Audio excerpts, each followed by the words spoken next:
ഓരോ narcissistic abuse സർവൈവേഴ്സും അന്വേഷിച്ച് നടക്കുന്ന ഒരുപാട് ചോദ്യങ്ങളുണ്ട്. ഇതിൽ പ്രധാനമായിട്ടും എൻ്റെ വീഡിയോക്ക് താഴെ വരുന്ന കമൻറ്റുകളിലുള്ള ചോദ്യങ്ങൾ എപ്പോഴും ഈ നാർസിസ്റ്റിൻ്റെ സ്വഭാവത്തെക്കുറിച്ചാണ്. എന്തുകൊണ്ട് ഇവരിങ്ങനെ പെരുമാറുന്നു, എന്തിനിങ്ങനെ പെരുമാറുന്നു, അതുപോലെ തന്നെ ഈ സഡൻ ആയിട്ടുള്ള ഈ ചേഞ്ചിൻ്റെ കാരണം എന്താണ്, ഈ നാർസിസ്റ്റ് എന്തെങ്കിലും മാറുമോ, എല്ലാം നാർസിസ്റ്റിൻ്റെ സ്വഭാവത്തെക്കുറിച്ചാണ് ഓരോ ചോദ്യങ്ങളും. ഇത് നിങ്ങൾക്ക് മനസ്സിലാവണമെങ്കിൽ ഒരു നാർസിസ്റ്റിക് സൈക്കിൾ പൂർണ്ണമായിട്ട് നിങ്ങൾ മനസ്സിലാക്കണം.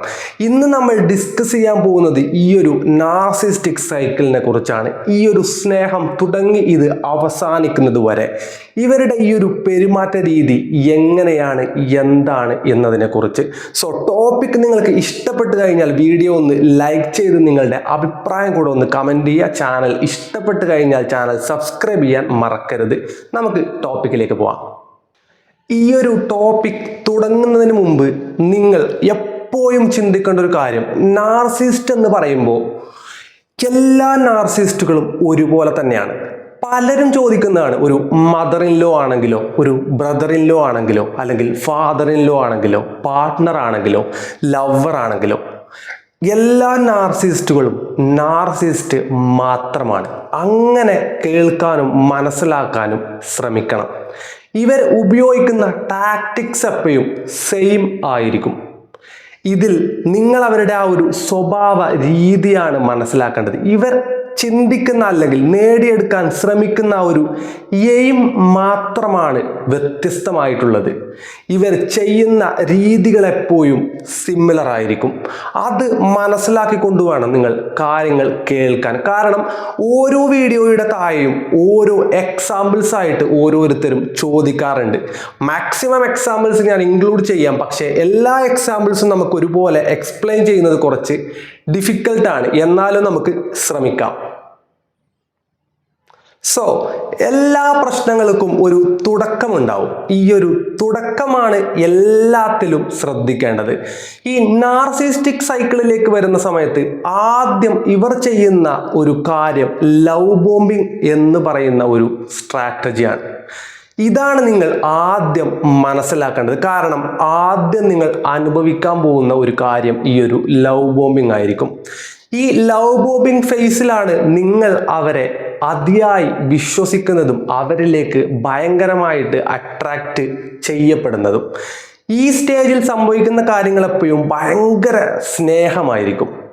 എപ്പോഴും ഫോക്കസ് ചെയ്യേണ്ടത് നോർമൽ ആയിട്ടുള്ള ഒരു ലവ് അല്ലെങ്കിൽ ഒരു ഫീലിങ്സ് ഒക്കെ ബിൽഡ് ചെയ്ത് വരാൻ കുറച്ച് കാലതാമസം എടുക്കും. നമ്മൾ ഒരാളെ പൂർണ്ണമായിട്ട് മനസ്സിലാക്കി അയാളുമായിട്ട് കുറച്ച് ടൈമൊക്കെ സ്പെൻഡ് ചെയ്ത് അയാളുടെ കഥകളും അയാളുടെ ലൈഫൊക്കെ അറിഞ്ഞ് മനസ്സിലാക്കി നല്ല ഒരു ക്വാളിറ്റി ലവ് അല്ലെങ്കിൽ ഒരു ക്വാളിറ്റി ആയിട്ടുള്ള ഒരു അറ്റാച്ച്മെന്റ് നമ്മൾ ബിൽഡ് ചെയ്തെടുക്കും. പക്ഷെ ഒരു നാർസിസ്റ്റിലേക്ക് വരുമ്പോൾ ഒരു പ്യുവർ ലവ് ബോംബിംഗ് ആണ് സംഭവിക്കുന്നത്. അവർ നിങ്ങളുടെ ഇഷ്ടങ്ങളും അനിഷ്ടങ്ങളും നിങ്ങളുടെ ലൈഫിൽ നടക്കുന്ന ഓരോ കാര്യങ്ങളും അന്വേഷിച്ചും സംസാരിച്ചും നിങ്ങളെ പൂർണ്ണമായിട്ട് മനസ്സിലാക്കിയെടുക്കും. എന്നിട്ട് അതിൽ നിങ്ങൾക്ക് എന്തൊക്കെ വീക്ക്നെസ് ഉണ്ട്, നിങ്ങൾ എവിടെയൊക്കെയാണ് നിങ്ങൾക്ക് കുറവുള്ളത്, നിങ്ങൾക്ക് ഭയങ്കര സപ്പോർട്ടീവായിട്ടുള്ള ആളുകൾ കുറവാണോ, അല്ലെങ്കിൽ നിങ്ങളുടെ ലൈഫിൽ ഒരുപാട് സപ്പോർട്ടീവും അല്ലെങ്കിൽ നല്ല കെയറിംഗ് ഒക്കെ ആയിട്ടുള്ള ആളുകൾ ഉണ്ടോ, ഇങ്ങനെ എല്ലാ ഡയറക്ഷനിലും അവർ നിങ്ങളെ ഒബ്സർവ് ചെയ്യും. ഈ ഒബ്സർവ് ചെയ്തതിന് ശേഷം ഇപ്പോൾ നിങ്ങൾക്ക് വലിയൊരു സ്നേഹമൊന്നും കിട്ടാത്ത ഒരാളാണെന്ന് വിചാരിക്കുക. ഇവർ സഡനായിട്ട് നിങ്ങൾക്ക് ഒരുപാട് സ്നേഹം തരും. ഒരുപാട് ഫ്രീഡം ഒന്നുമില്ലാതെ കുറച്ച് കൺജസ്റ്റഡ് ആയിട്ടുള്ള ഒരു ലൈഫാണെങ്കിൽ ഇവരാദ്യം നിങ്ങൾക്ക് തരുന്നത് ഫ്രീഡം ആയിരിക്കും. നിങ്ങൾ ഏറ്റവും എക്സ്പെക്റ്റ് ചെയ്യുന്ന, ഏറ്റവും ആഗ്രഹിക്കുന്ന ഒരു സോൾമേറ്റ് എങ്ങനെയാവണമോ അങ്ങനെ ഒരാളായിട്ടായിരിക്കും അവർ നിങ്ങളുടെ മുന്നിൽ വരുന്നത്. ആ വരുന്ന സമയത്ത് എല്ലാ രീതിയിലുള്ള സപ്പോർട്ടും കെയറും സ്നേഹവും നല്ല നല്ല വാക്കുകളും എപ്പോഴും കോളും സംസാരങ്ങളും അങ്ങനെ അൺലിമിറ്റഡ് ആയിട്ടുള്ള ഒരു ലവ് ആയിരിക്കും നിങ്ങൾക്ക് കിട്ടുന്നതും കാണാൻ പോകുന്നതും. ഇതേ സമയത്തൊരു മദർ ഇൻ ലോ അല്ലെങ്കിൽ ഒരു ഫാദർ ഇൻ ലോ ഈ ഒരു സിനാരിയോ ഒക്കെ ആണെന്നുണ്ടെങ്കിൽ നീ എൻ്റെ മകളെ പോലെ തന്നെയാണ്, നീ എൻ്റെ മകനെ പോലെ തന്നെയാണ്, അല്ലെങ്കിൽ നീ എൻ്റെ മകനാണ്, നീ എൻ്റെ മകളാണ്, അങ്ങനെ വലിയ വലിയ വലിയ ഒരു അറ്റാച്ച്ഡ് വേർഡ്സ് ആയിരിക്കും അവർ ആദ്യഘട്ടത്തിൽ തന്നെ ഉപയോഗിക്കുന്നത്. പിന്നീട് അങ്ങോട്ട് ചിലപ്പോൾ ഇതൊന്നും കാണാൻ സാധിച്ചില്ലെങ്കിലും ആദ്യം നിങ്ങൾ കാണുന്ന, ആദ്യം നിങ്ങൾ കേൾക്കുന്ന ആ ഒരു കാര്യങ്ങളെപ്പോഴും ഈ ഒരു രീതിയിലായിരിക്കും. ഇവിടെ നിങ്ങൾ ചിന്തിക്കേണ്ട ഒരു കാര്യം, ഈ ലവ് ബോംബിങ് ഒരിക്കലും നിങ്ങളെ പൂർണ്ണമായിട്ട് സ്നേഹിക്കാനുള്ള ഒന്നല്ല. നിങ്ങൾ അവരുമായിട്ടൊരു ഡിപ്പെൻഡൻസി ഉണ്ടാക്കിയെടുക്കണം എന്നാണ് അവർ ശ്രമിക്കുന്നത്. ഇപ്പോൾ നിങ്ങൾക്ക് പ്രത്യേകിച്ചൊരു സപ്പോർട്ട് സിസ്റ്റമോ അല്ലെങ്കിൽ ഒരു ലവ് ലൈഫോ ഇല്ലാത്ത ഒരാളാണ് എന്ന് വിചാരിക്കാം. അങ്ങനെയുള്ള ഒരാളായിരിക്കുന്ന നിങ്ങൾക്ക് പെട്ടെന്ന് ഒരു സ്നേഹവും അല്ലെങ്കിൽ ഒരു പരിഗണനയൊക്കെ കിട്ടുമ്പോൾ നിങ്ങൾ ഭയങ്കര എക്സൈറ്റഡ് ആവും. നിങ്ങളും അത് ആഗ്രഹിക്കുന്നുണ്ട്. സോ അത് അൺലിമിറ്റഡ് ആയിട്ടാണ് ഇവിടെ കിട്ടുന്നത്, ഒരു കൺട്രോൾ ഇല്ലാതെ. നിങ്ങൾ ആഗ്രഹിച്ചതിലൊക്കെ ഒരുപാട് മുകളിലാണ് നിങ്ങൾക്കത് കിട്ടുന്നത്. ആ ഒരു ചാൻസ് നിങ്ങൾ ഒരിക്കലും വേണ്ട എന്ന് വെക്കില്ല. നിങ്ങളത് കണ്ണും പൂട്ടി വിശ്വസിച്ച് അങ്ങ് സ്വീകരിക്കും. അങ്ങനെ അയാളുമായിട്ട് നിങ്ങളൊരു ഡിപ്പെൻഡൻസി ക്രിയേറ്റ് ചെയ്തു വരും. നിങ്ങൾ അയാളിലേക്കൊരു പ്രത്യേക രീതിയിൽ അറ്റാച്ച്ഡ് ആവും, ഒരു അഡിക്ഷൻ പോലെ. ഇങ്ങനെ നിങ്ങൾക്കിടയിലുള്ള ആ ഒരു ഇമോഷണൽ ഡിപ്പെൻഡൻസി ഉണ്ടാക്കിയെടുത്ത ശേഷം പതിയെ പതിയെ ഇവർ ട്രാക്ക് മാറ്റി തുടങ്ങും. അതുവരെ നിങ്ങൾ ചെയ്ത ഓരോ കാര്യങ്ങളും നല്ലതാണ്, സൂപ്പറാണ്, നിങ്ങൾ വലിയ സംഭവമാണ്, സോൾമേറ്റ് ആണ്, അല്ലെങ്കിൽ എൻ്റെ സ്വന്തം മകളാണ്, അല്ലെങ്കിൽ സ്വന്തം മകനാണ്, ഇങ്ങനെ വലിയ വലിയ കാര്യങ്ങൾ സംസാരിച്ച അതേ ആളുകൾ തന്നെ നീ മോശമാണെന്ന് പറയും, നീ പറഞ്ഞ കാര്യങ്ങൾ തെറ്റാണെന്ന് പറയും, നീ പെരുമാറുന്നത് ശരിയല്ലെന്ന് പറയും. നീ ചെയ്യുന്ന ഓരോ കാര്യത്തിലും, ഓരോ മൈന്യൂട്ടായിട്ടുള്ള കാര്യത്തിലും തെറ്റുകൾ മാത്രം കണ്ടുപിടിച്ച് തുടങ്ങും. ഒരു കാര്യത്തിലും ഒരു നല്ല റിവ്യൂ അല്ലെങ്കിൽ ഒരു നല്ല പരിഗണനയോ അല്ലെങ്കിൽ നല്ല ഒരു ക്വാളിറ്റി ടൈമോ നിങ്ങൾക്ക് കിട്ടാതെയാവും. ഇവിടെ നിങ്ങൾ മുഴുവൻ കൺഫ്യൂസ്ഡ് ആവും. കാരണം നിങ്ങൾ ഒരു തെറ്റും അവിടെ ചെയ്യുന്നില്ല. നിങ്ങൾ ഇതുവരെ എങ്ങനെയാണോ ജീവിച്ചത് അതേ ജീവിതം തന്നെയാണ് ഇപ്പോഴും ജീവിക്കുന്നത്. പക്ഷേ നാർസിസ്റ്റിൻ്റെ ലൈഫിലെ ആ ഒരു സൈക്കിൾ ഇവിടെ മാറി തുടങ്ങുകയാണ്. ഈ ഒരു സ്റ്റേജാണ് ഡീവാലുവേഷൻ എന്ന് പറയുന്നത്. ലവ് ബോംബിങ്ങിൻ്റെ അടുത്തതായിട്ട് വരുന്ന ഒരു സ്റ്റേജ് ഡീവാലുവേഷൻ. ഇപ്പോൾ നിങ്ങൾ വിചാരിക്കും ഈ ഡീവാലുവേഷൻ സ്റ്റേജിൽ ഇവരെ അങ്ങ് മനസ്സിലാക്കാമെന്ന്. അതും അത്ര ഈസി അല്ല. കാരണം ഒരു ഡീവാലുവേഷൻ സ്റ്റേജും ഭയങ്കര പൊട്ടിത്തെറിയിലും പ്രശ്നങ്ങളിലും തുടങ്ങാറില്ല. ഇവർ ആദ്യം നിങ്ങളുടെ ആ ഒരു കോൺഫിഡൻസ് ആണ് ഇല്ലാതാക്കുന്നത്. ഇവർ ഡീവാലുവേഷൻ എന്ന് പറയുന്നത് അവർക്ക് നിങ്ങളെ ഒരു വാല്യൂ ഇല്ലാതായി എന്ന് മാത്രമല്ല, നിങ്ങൾക്കുള്ളിൽ നിങ്ങളെക്കുറിച്ചുള്ള ഒരു വാല്യൂ കൂടെ ഇവിടെ നഷ്ടപ്പെടും. ആദ്യം ഇവർ ചെറിയ ചെറിയ കാര്യങ്ങളിൽ കുറ്റപ്പെടുത്തും.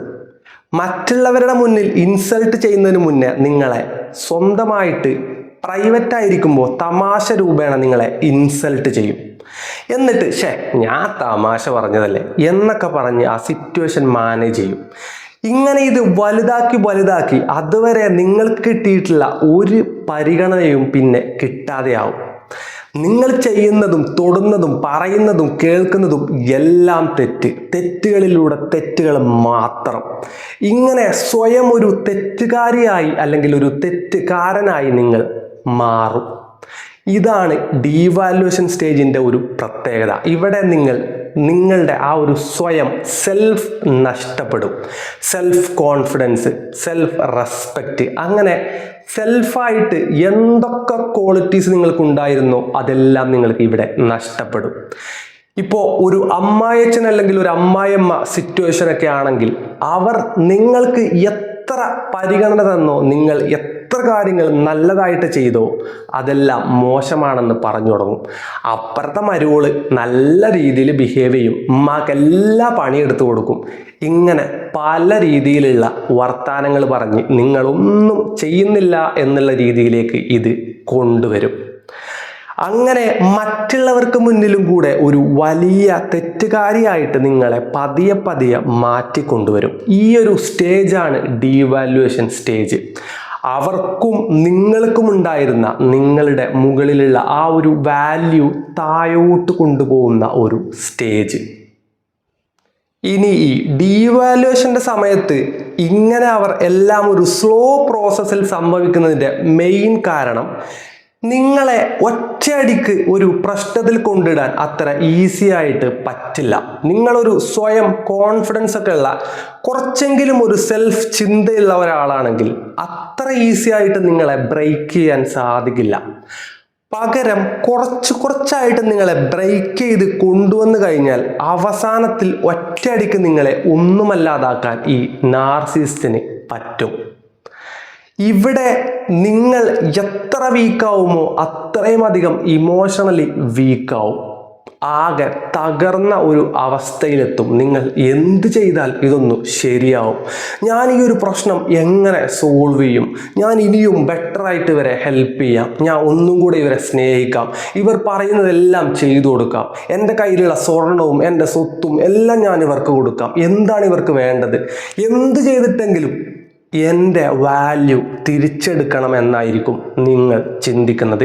ഇതാണ് ഏറ്റവും വലിയ പ്രശ്നം. കാരണം നിങ്ങളുടെ വാല്യൂ ഇല്ലാതാക്കുന്നിടത്താണ് നിങ്ങൾ സ്വന്തം വാല്യൂ നേടിയെടുക്കാൻ ശ്രമിക്കുന്നത്.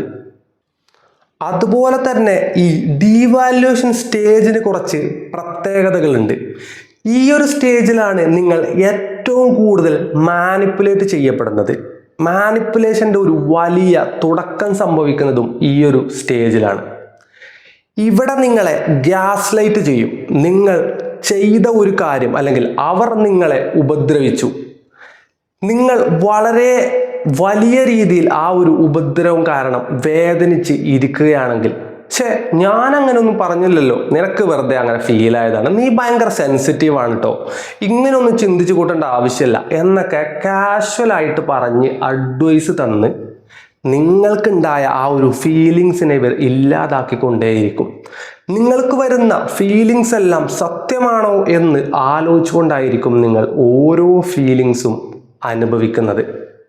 അതുപോലെ തന്നെ വലിയ ഒരു ഇൻസെക്യൂരിറ്റി അവർ നിങ്ങൾക്കുള്ളിൽ ഉണ്ടാക്കും. കാരണം നല്ല സ്ട്രോങ് ആയിട്ടുള്ള ഒരാൾ അത്ര ഈസി ആയിട്ടൊന്നും ബ്രേക്ക് ആവില്ലെന്ന് ഞാൻ നേരത്തെ പറഞ്ഞു.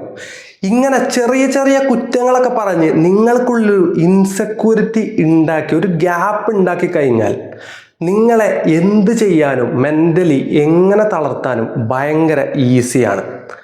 ആ ഒരു ഇൻസെക്യൂരിറ്റി ഉണ്ടാക്കുന്നതും ഇതുപോലുള്ള മാനിപ്പുലേഷൻസിലൂടെയും കള്ളം പറഞ്ഞുകൊണ്ടും നിങ്ങളെ മറ്റുള്ളവരുടെ മുന്നിൽ ഇൻസൾട്ട് ചെയ്തുകൊണ്ടുമൊക്കെ ആയിരിക്കും. ഇനി ഇതിനേക്കാൾ വലിയ ഒരു പ്രശ്നം കൂടെ ഈ ഡീവാലുവേഷൻ സ്റ്റേജിൽ നടക്കുന്നുണ്ട്.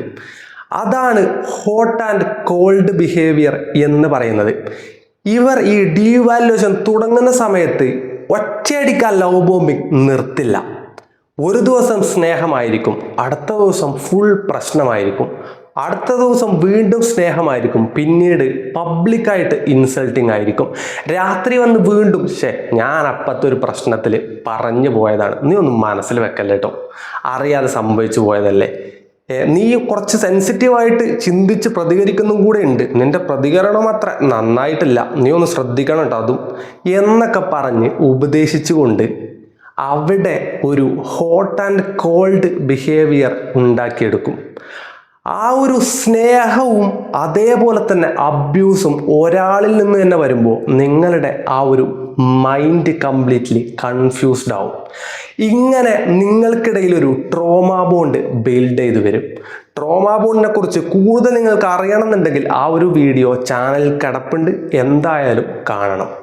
അങ്ങനെ ഈ ഒരു ഡീവാലുവേഷൻ സ്റ്റേജ് മുന്നോട്ട് പോകുന്ന സമയത്ത് കംപ്ലീറ്റ്ലി കോൺഫിഡൻസ് ഒക്കെ നഷ്ടപ്പെട്ട് എന്ത് ചെയ്യണമെന്നറിയാണ്ട് ആകെ ഒരു സ്ട്രഗിളിൽ നിൽക്കുന്ന സമയത്താണ് ഇവർ നിങ്ങളെ ഡിസ്കാർഡ് ചെയ്യുന്നത്. ഒരു രീതിയിലും പ്രതികരിക്കാൻ പറ്റാത്ത ഒരവസ്ഥയിലായിരിക്കും അന്ന് നിങ്ങൾ. സ്വന്തമായിട്ട് എന്ത് ചെയ്യണമെന്ന് ചിന്തിച്ച് സ്വന്തം ഒരു പ്രതികരണം ചെയ്യാൻ പോലുമുള്ള കോൺഫിഡൻസ് നിങ്ങൾക്കുണ്ടാവില്ല. മുന്നോട്ടുള്ള ജീവിതം എങ്ങനെ ജീവിക്കുമെന്നോ അല്ലെങ്കിൽ സ്വയം എനിക്ക് എന്തെങ്കിലും ചെയ്യാൻ സാധിക്കുമെന്നോ ചിന്തിക്കാനുള്ള കോൺഫിഡൻസോ ഒരു സെൽഫ് ചിന്തയോ നിങ്ങൾക്ക് ഉണ്ടാവില്ല. അവിടെയാണ് ഡിസ്കാർഡിങ് സംഭവിക്കുന്നത്. ഓ, ഡിസ്കാർഡ്, ഞാൻ രക്ഷപ്പെട്ടു എന്ന് ചിന്തിക്കുന്നുണ്ടാവും.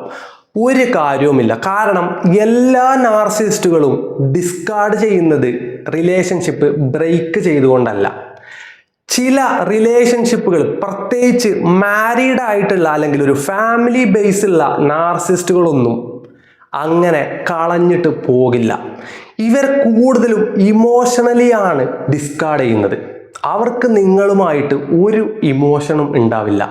ഒരു വീട്ടിൽ ജീവിക്കുന്ന രണ്ട് വ്യക്തികൾ മാത്രമായിട്ട് ആ ജീവിതം മുന്നോട്ട് പോകും. പാർട്ട്ണർ വരുന്നു, ഭക്ഷണം കഴിക്കുന്നു, മൊബൈൽ കളിക്കുന്നു, കിടന്നുറങ്ങുന്നു, നേരം വെളുക്കുന്നു, ലൈഫ് അവരുടെ ലൈഫുമായിട്ട് മുന്നോട്ട് പോകുന്നു. അങ്ങനെ ഒരു വ്യക്തി ആ വീട്ടിലുണ്ടെന്നുള്ള ഒരു പരിഗണനയും നിങ്ങൾക്ക് കിട്ടാതെ വരും. ഇങ്ങനെ നിങ്ങൾ ഒന്നുമല്ലാത്ത ഒരു രീതിയിൽ അയാളുടെ ലൈഫിൽ തന്നെ ഒരു മൂലയ്ക്ക് ഒരു വേസ്റ്റ് ബിൻ കിടക്കുന്നത് പോലെ ഇങ്ങനെ കിടക്കും. അയാൾ ഫ്രസ്ട്രേറ്റഡ് ആവുന്ന സമയത്ത് വന്ന് നിങ്ങളോട് പ്രശ്നമുണ്ടാക്കി ദേഷ്യപ്പെട്ട് അയാളുടെ ഒരു എൻ്റർടൈൻമെൻറ്റ് പ്രൊഡക്റ്റായിട്ട് നിങ്ങൾ മാറും. അയാളുടെ ഫ്രസ്ട്രേഷനും അയാളുടെ പ്രശ്നങ്ങളെല്ലാം കൊണ്ടുവന്ന് ഇടുന്ന ഒരു വേസ്റ്റ് ബിന്നായിട്ടും നിങ്ങൾ മാറാം. ഈ ഒരു രീതിയിലും നാർസിസിസ്റ്റ് ഡിസ്കാർഡ് ചെയ്യും. അപ്പോൾ എപ്പോഴും ഡിസ്കാർഡിങ് ഫേസ് എന്ന് പറയുമ്പോൾ ഡിവോഴ്സ് അല്ലെങ്കിൽ ബ്രേക്കപ്പ് എന്ന് മാത്രം ചിന്തിക്കരുത്. അങ്ങനെ ചിന്തിച്ച് പെട്ടുകിടക്കുന്ന പലരുമുണ്ട്. ഇന്നല്ലെങ്കിൽ നാളെ ഇയാൾ എന്നെ കളഞ്ഞിട്ട് പോവും എന്ന് വിചാരിക്കുന്നവർ. അങ്ങനെ നിന്ന് പോകത്തേയുള്ളൂ. ഒരിക്കലും അയാൾ അങ്ങനെ പോകുമെന്ന് വിശ്വസിച്ച് ഒരുപാട് കാലം അതിനു വേണ്ടി കാത്തിരിക്കരുത്. കാരണം അങ്ങനെ ചെയ്യാത്ത ഒരുപാട് നാർസിസ്റ്റുകളും ഉണ്ട്. ഇതിൻ്റെ മെയിൻ കാരണം ഇവർക്ക് വേറെ ഒരു കംപ്ലീറ്റ്ലി ഇമോഷണൽ സപ്ലൈ കിട്ടുമ്പോഴാണ് ഇവർക്ക് നിങ്ങളോടുള്ള ആ ഒരു ഇമോഷൻസും ഫീലിങ്സും ആദ്യമായിട്ട് നഷ്ടപ്പെടുന്നത് എന്നാണ് പറയപ്പെടുന്നത്. അപ്പോൾ ഇവർക്ക് വേറെ ഒരു നല്ല ഇമോഷണൽ സപ്ലൈ കിട്ടി, പക്ഷെ അത് എത്രത്തോളം പെർമനൻ്റ് ആണ് എന്ന് അറിയില്ല. പക്ഷെ നിങ്ങൾ അങ്ങനെയല്ല. നിങ്ങളൊരു ലൈഫ് ലോങ് അയാൾ പറയുന്നതിനനുസരിച്ചുള്ള ഒരു ട്രോമ ബോണ്ടും അറ്റാച്ച്മെൻറ്റും ഉണ്ടാക്കിയെടുത്ത് അവിടെ പെട്ട് കിടക്കുകയാണ്. നിങ്ങളുടെ ആ ഒരു ഇമോഷണൽ അവൈലബിലിറ്റി അത് എന്നേക്കുമായിട്ടുള്ള രീതിയിലായിരിക്കും നാർസിസിസ്റ്റ് കാണുന്നത്. നിങ്ങൾ സ്വയം റിലേഷൻഷിപ്പ് വേണ്ട എന്ന് വെച്ച് പുറത്തു വരുന്ന ആ ഒരു ദിവസം വരെ നിങ്ങൾ എനിക്കും ജീവിക്കണം, ഞാനും ജീവിക്കും എന്ന് പറഞ്ഞ് ഉയർത്തെഴുന്നേറ്റ് മുന്നോട്ട് പോകുന്ന ആ ഒരു സമയം വരെ നിങ്ങളുടെ ഇമോഷൻസ് അയാൾക്ക് കിട്ടും. അയാൾ ചെയ്യുന്ന ഓരോ തെറ്റിനും ഓരോ പ്രശ്നങ്ങൾക്കും ഇമോഷണൽ റിയാക്ഷൻ കൊടുത്തുകൊണ്ട് അയാൾക്ക് വേണ്ട എല്ലാ ഫീലിങ്സും കൊടുത്ത് സാറ്റിസ്ഫൈ ചെയ്തുകൊണ്ട് നിങ്ങൾ എല്ലാം കൺട്രോൾ ചെയ്തുകൊണ്ട് അയാളുടെ ജീവിതത്തിൽ തന്നെ നിൽക്കും. അപ്പോൾ ഈ ഒരു ഡിസ്കാർഡ് ഫേസ് അയാൾ നല്ല രീതിയിൽ യൂട്ടിലൈസ് ചെയ്യും. ഒരു ഹെൽത്തി ബൗണ്ടറി ഉണ്ടാവില്ല. അയാൾ പലരുമായിട്ട്, ഇപ്പോൾ ഒരു പുരുഷനാണെങ്കിൽ അയാൾക്ക് ഒരുപാട് സ്ത്രീകളുമായിട്ട് ചിലപ്പോൾ ബന്ധങ്ങൾ ഉണ്ടാവാം. ഒരു സ്ത്രീ ആണെങ്കിൽ ഒരുപാട് പുരുഷന്മാരുമായിട്ട് ബന്ധങ്ങൾ ഉണ്ടാവാം. നിങ്ങൾക്ക് പ്രതികരിക്കാൻ പറ്റില്ല, വേണ്ടെന്ന് പറയാൻ പറ്റില്ല. കാരണം നിങ്ങൾക്ക് അവിടെ ഒരു വാല്യൂ ഇല്ല. ആ വാല്യൂ നേരത്തെ നഷ്ടപ്പെട്ടു. ഇതെല്ലാം കണ്ട് സഹിച്ച് വേദനിച്ച് ഇയാളുടെ കൂടെ ഇങ്ങനെ നരകിച്ച് ജീവിക്കാനായിരിക്കും നിങ്ങളുടെ വിധി. ഈ ഒരു വിധിയെ പഴിചാരി നിൽക്കുമ്പോൾ നിങ്ങൾ മനസ്സിലാക്കേണ്ട ഒരു കാര്യം, നിങ്ങൾ സ്വന്തം ജീവിതവും സ്വന്തം സമാധാനവും തിരഞ്ഞെടുക്കാത്തത് കൊണ്ടാണ് നിങ്ങൾ അങ്ങനെ നിന്നു പോകുന്നത്.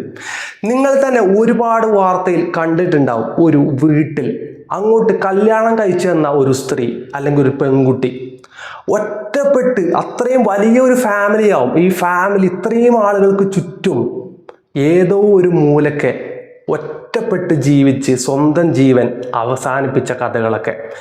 ഇത്രയും മോശമായിട്ട് കംപ്ലീറ്റ്ലി ഒരു ഡിസ്കാർഡ് ചെയ്തൊരു വേസ്റ്റ് ബിൻ ഒരു വീടിൻ്റെ ഒരു മൂലക്ക നിൽക്കുന്ന രീതിയിൽ ജീവിതം തള്ളി നിൽക്കേണ്ട ഒരാവശ്യം ഒരു മനുഷ്യനും ഇല്ല.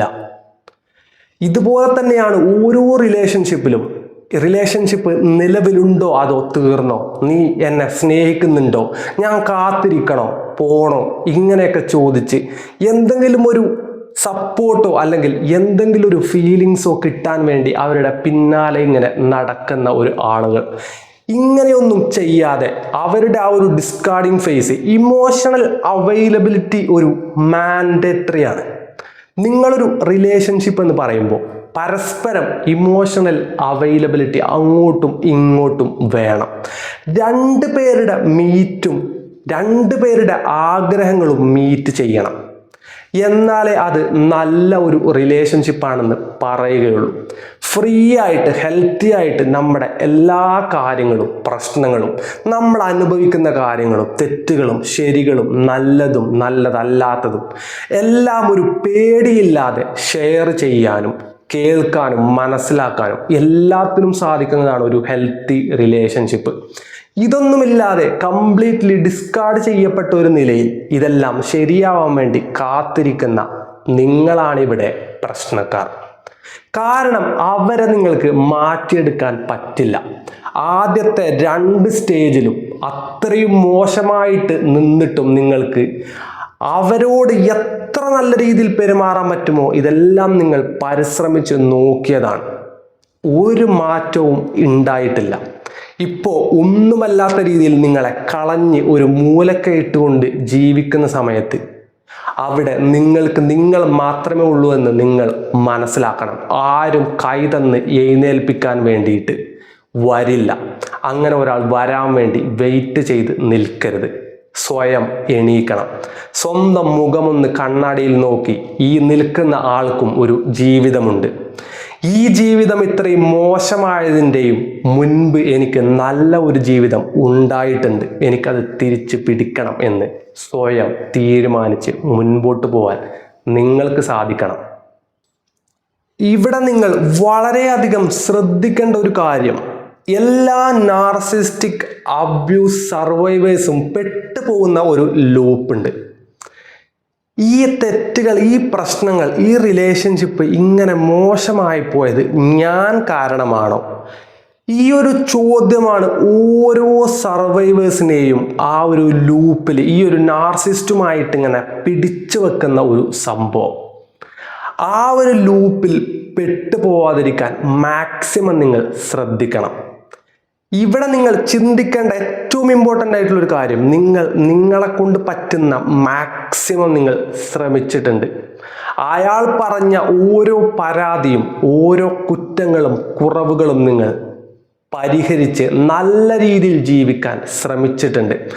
നിങ്ങളെ കൊണ്ട് പറ്റുന്നതിൻ്റെ മാക്സിമം നിങ്ങൾ അയാൾക്ക് വേണ്ടി ചെയ്തിട്ടുണ്ട്. ഇത്ര ചെയ്തിട്ടും അയാൾ നിങ്ങൾക്ക് തിരിച്ചു തന്നത് ഈ ഒരു അബ്യൂസും പ്രശ്നങ്ങളും ദേഷ്യവും അടിയും പ്രശ്നങ്ങളും മാത്രമാണ്. ഇത് നിങ്ങൾ സ്വയം റിയലൈസ് ചെയ്ത് അക്സെപ്റ്റ് ചെയ്യണം.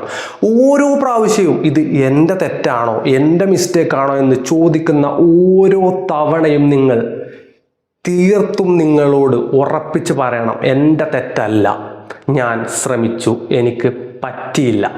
അയാൾ അത്രയും മോശമായിട്ടുള്ള ഒരാളാണ്, അയാളെ മാറ്റാൻ എനിക്കെന്നല്ല ഒരാൾക്കും സാധിക്കില്ല എന്ന്. പിന്നെ നിങ്ങൾ ചിന്തിക്കുന്ന ഒരു കാര്യം, മറ്റൊരാൾ ഇയാളുടെ ജീവിതത്തിലേക്ക് വന്നു കഴിഞ്ഞാൽ ഇയാൾ നല്ല രീതിയിൽ ജീവിക്കുമോ എന്നുള്ളതാണ്. ഇവിടെയും നിങ്ങൾ ചിന്തിക്കേണ്ട ഒരു കാര്യം, നിങ്ങൾ ആദ്യം കണ്ട ദിവസം ഇയാൾ ഇത്ര മോശമായിട്ടുള്ള ഒരാൾ ആയിരുന്നില്ല. ഇപ്പോൾ കുറച്ച് കാലത്തിന് ശേഷമാണ് ഇയാളൊരു നാർസിസ്റ്റിക് അബ്യൂസറായിട്ട് വളർന്നു വന്നത്. കുറച്ച് കാലതാമസം എടുത്തു. ഇതുപോലെ തന്നെ ആയിരിക്കും എല്ലാവരുടെ ലൈഫിലും. ഇയാളുടെ ആ ഒരു ആദ്യത്തെ ലവ് ബോംബിംഗ് ഫേസ് തന്നെയായിരിക്കും എല്ലാവർക്കും കിട്ടുന്നത്. ഇയാൾ എല്ലാവർക്കും മുന്നിൽ വളരെ നല്ലവനായിട്ടുള്ള ഒരു ഉണ്ണിയായിട്ടായിരിക്കും ജീവിതം തുടങ്ങുന്നത്. സോ അങ്ങനെയുള്ള കാര്യങ്ങളൊന്നും ആലോചിച്ച് വറീഡ് ആവാതിരിക്കുക. കാരണം നിങ്ങൾക്ക് എന്തായാലും അയാൾ ആ ഒരു അബ്യൂസ് മാത്രമേ തരാൻ പോകുന്നുള്ളൂ. അത് നിങ്ങൾ സ്വയം അക്സെപ്റ്റ് ചെയ്യണം എന്നുള്ളതാണ് ഇവിടെ സത്യം. സോ ഇനി അങ്ങോട്ട് ഈ നാർസിസ്റ്റിന്റെ സ്വഭാവ രീതി എന്ന് പറയുമ്പോൾ തന്നെ നിങ്ങൾക്ക് ഈ ഒരു സൈക്കിൾ വേണം ഓർമ്മയിൽ വരാൻ. Love bombing, devaluation, discard. ഒരിക്കലും ഒരാൾ ഒരു ദിവസം നല്ല സ്നേഹത്തോടെ പെരുമാറി ബാക്കിയുള്ള ദിവസം മോശമായിട്ട് പെരുമാറിയാലും അന്ന് അയാൾ എന്നെ സ്നേഹിച്ചു എന്ന് പറഞ്ഞ് ഒരാളുടെ വലിയ തെറ്റിനെ ചെറിയ ഒരു ശരി കൊണ്ട് മറച്ചു വെച്ച് ജീവിക്കാൻ ശ്രമിക്കരുത്. ഇത് നിങ്ങൾക്കുള്ളിൽ ഉണ്ടാക്കുന്ന ആ ഒരു വലിയ ട്രോമ എന്താണെന്ന് നിങ്ങൾ റിയലൈസ് ചെയ്യണം. ഇത് എത്രത്തോളം വലിയ ഒരു പ്രശ്നമാണെന്ന് നിങ്ങൾക്ക് മനസ്സിലാവണമെങ്കിൽ ആ ഒരു ട്രോമ ബോണ്ടിങ്ങും ഈ നാർസിസ്റ്റിക് അബ്യൂസ് നിങ്ങൾക്കുള്ളിൽ ഉണ്ടാക്കുന്ന ആ ഒരു ഹെൽത്ത് ഇഷ്യൂസ്, മെൻ്റൽ പ്രോബ്ലംസ് എന്തൊക്കെയാണെന്ന് നിങ്ങൾ പഠിക്കണം. ഇതിനെക്കുറിച്ചൊക്കെ പഠിക്കാൻ നിങ്ങൾക്ക് ആഗ്രഹമുണ്ടെങ്കിൽ ഇതിൻ്റെ വീഡിയോസ് എല്ലാം ചാനലിൽ കിടക്കുന്നുണ്ട്. ഇഷ്ടമുള്ളവർ എന്തായാലും കയറി കാണണം. ഈ ടോപ്പിക് ഇത്രയേ ഉള്ളൂ. ഈ ടോപ്പിക്കിനെ കുറിച്ച് എന്തെങ്കിലും ഡൗട്ട് നിങ്ങൾക്കുണ്ടെങ്കിൽ തീർച്ചയായിട്ടും കമൻറ്റ് ചെയ്യണം. കൂടുതൽ ഡീറ്റെയിലിംഗ് ആയിട്ട് എന്തെങ്കിലും ടോപ്പിക്ക് നിങ്ങൾക്ക് കാണാൻ ആഗ്രഹമുണ്ടെങ്കിൽ, മനസ്സിലാക്കാൻ ആഗ്രഹമുണ്ടെങ്കിൽ അതും കൂടെ ഒന്ന് കമൻറ്റ് ചെയ്യണം. വീഡിയോ ഇഷ്ടപ്പെട്ടാൽ ലൈക്ക് ചെയ്ത് നിങ്ങളുടെ അഭിപ്രായം കൂടെ ഒന്ന് കമൻറ്റ് ചെയ്യുക. ചാനൽ ഇഷ്ടപ്പെട്ട സബ്സ്ക്രൈബ് ചെയ്യാൻ മറക്കരുത്. So stay aware, stay grounded, B empathetic. This is TQ Talks.